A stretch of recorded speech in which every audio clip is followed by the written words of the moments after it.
Di usia 5-10 tahun, saat anak-anak mengeluh hidungnya tersumbat, nyeri kepala, nyeri wajah, ingusnya berlebihan, mungkin bisa dicurigai ini adalah salah satu dari sinusitis. Sinusitis sendiri bisa terjadi karena infeksi virus ataupun karena faktor alergi. Merupakan peradangan pada rongga sinus.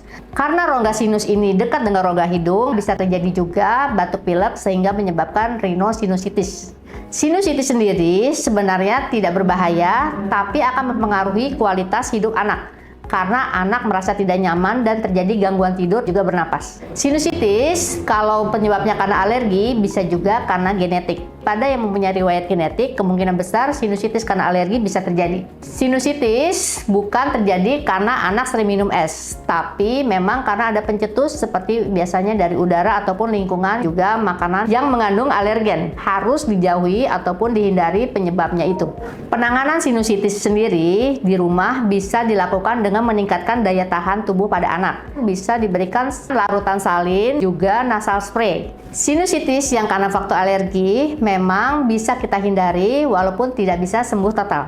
Kita harus memberikan minum yang cukup dengan memberikan irigasi hidung, juga vitamin yang cukup. Kegiatan yang harus dihindari saat anak ibu sinusitis, jangan disuruh berenang dulu dan jangan minum dingin dulu ya.